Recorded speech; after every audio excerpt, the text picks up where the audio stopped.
जय हिंद दोस्तों आज हम बात कर रहे हैं संत शिरोमणि कवि रविदास जी की।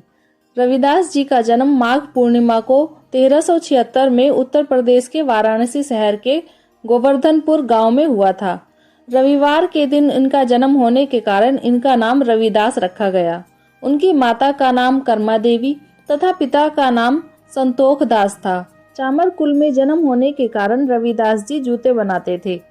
वे पूरी लगन और परिश्रम से अपना कार्य करते थे। उनका जन्म ऐसे समय में हुआ था जब उत्तर भारत के कुछ क्षेत्रों में मुगलों का शासन था। चारों ओर अत्याचार, गरीबी, भ्रष्टाचार और अशिक्षा का बोलबाला था। उस समय मुस्लिम शासकों द्वारा प्रयास किया जाता था कि अधिकांश हिंदुओं को मुसलमान बनाया जाए। संत रविदास की ख्याति लगातार बढ़ रही थी।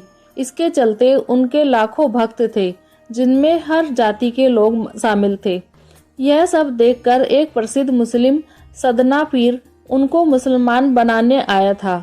उसका सोचना था कि यदि रविदास मुसलमान बन जाते हैं तो उनके लाखों भक्त भी मुस्लिम हो जाएंगे।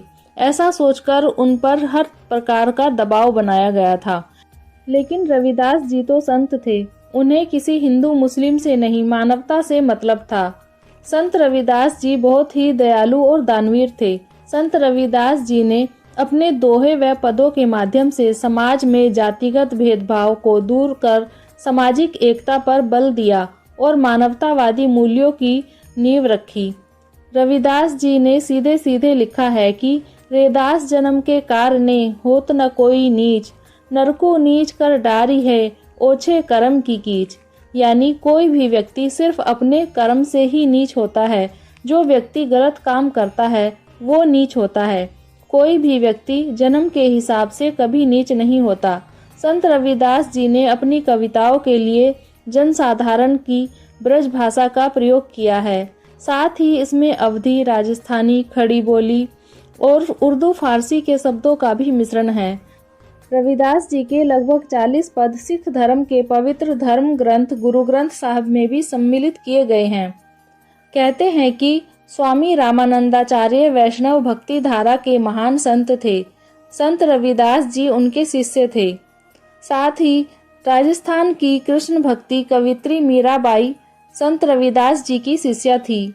यह भी कहा जाता है कि चित्तौड़ के राणा सांगा की पत्नी झाली रानी भी उनकी शिष्या थी। वहीं चित्तौड़ में संत रविदास जी की छतरी बनी हुई है।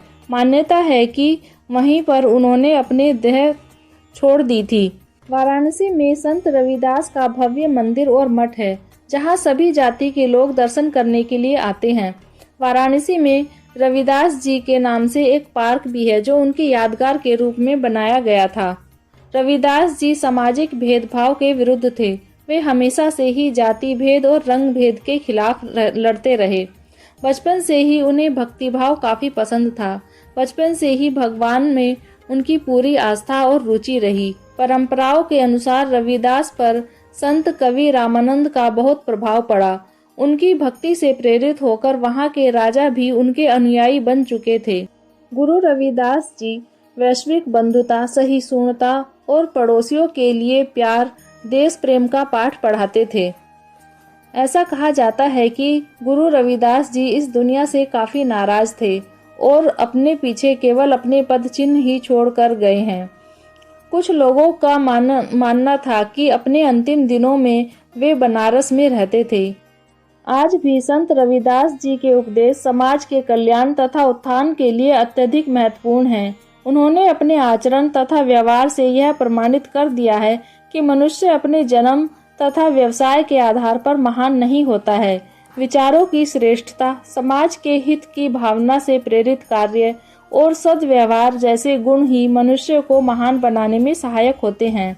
इन्हीं गुणों के कारण संत रविदास जी को अपने समय के समाज में अत्यधिक सम्मान मिला और इसी कारण आज भी वे लोगों के बीच में इतने प्रिय बने हुए हैं और लोग उन्हें श्रद्धा पूर्वक स्मरण करते हैं।